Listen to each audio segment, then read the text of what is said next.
We are the soldiers of Alpha Company 13 BSTB, and you're watching Rock of the Marne. When you fly into an American base in any part of Iraq, one of the first things you notice is big white blimps like the one over my shoulder now. They're called aerostats, and they give American soldiers a bird's eye view of everything that's happening around the base. The aerostat blimp is tethered to a spinning base that allows it to drift from side to side with the prevailing winds. A team of 6 soldiers raises and lowers the helium-filled blimp using a mechanical winch. In an adjacent trailer, the aerostat team uses its daytime and infrared cameras to keep an eye on the surrounding neighborhood outside the base's walls.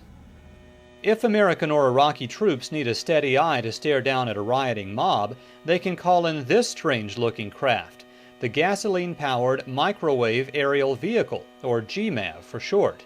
Still in the early stages of development, this $750,000 hovering device reminds some of a flying barbecue grill, but it has a value for troops on the ground. It's got a horizontal field of view as well as a vertical field of view.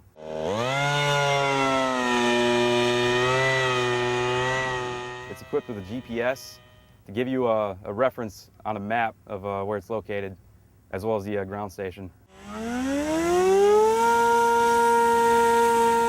For maximum portability and versatility, the troops turn to a more traditional-looking remote control plane that can be assembled and launched in just a couple of minutes.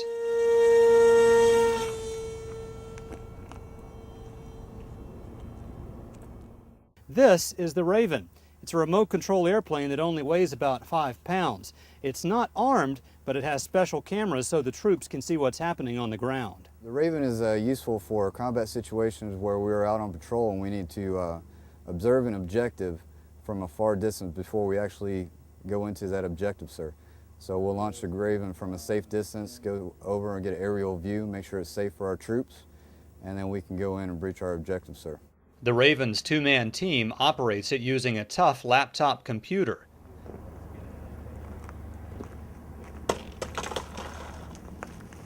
When they're done, they bring the little plane in for a rough landing, break it down, pack it up, and move on.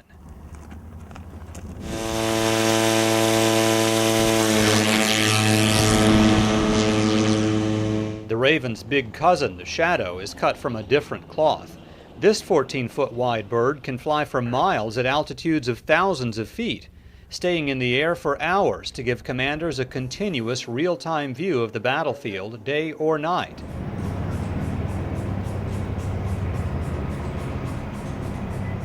Nine soldiers from the 3rd Infantry Division's Alpha Company 13 BSTB operate and maintain Shadow aircraft at Camp Taji north of Baghdad. We have a 24-hour job here providing coverage for all the troops on the ground. They work 24 hours, the most of the ground guys, and that's what we up here to do, provide them coverage. So. The troops are aided by a civilian contract specialist with more than 25 years of military aviation experience. Keep in mind that once this aircraft leaves and goes in the air, there is no pilot or co-pilot to command it, so our maintenance is really in depth to make sure that these parts, if they look like they're going to fail or might fail, they get replaced right off the bat. There's no ifs, buts about it. The Shadow is launched by a trailer-mounted pneumatic slingshot that hurls it into the air. Just slingshots it right up the rail to get the aircraft started, and once it's in the air, the engine takes over and it's good. They do this so we can do it in a minimum amount of space wherever we're at. We don't have to have a really long runway to take off.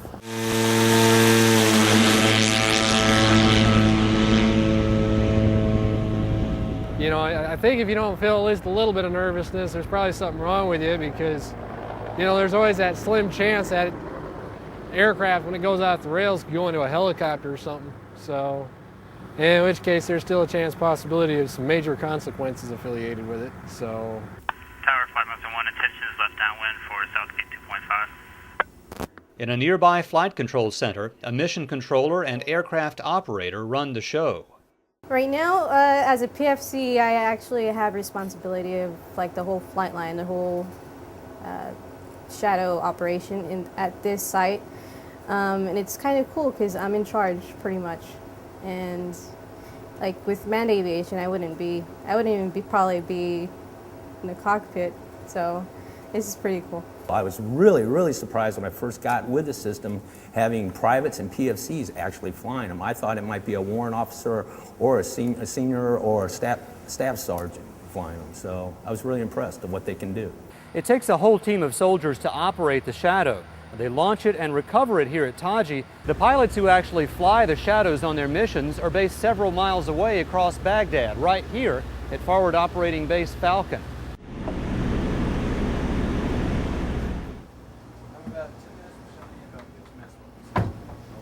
Inside another nondescript trailer, operators like Specialist Mitchell Moore call the shots while the Shadow is on patrol. I love this job. I'm really glad I came into this MOS because I think it helps the troops out a lot better on the ground, being able to see what's heading towards them, and it's really going to help me out as a career. When it's time to bring the Shadow in, a computer system guides the aircraft to a sudden stop by means of a tailhook system much like those on Navy aircraft carriers.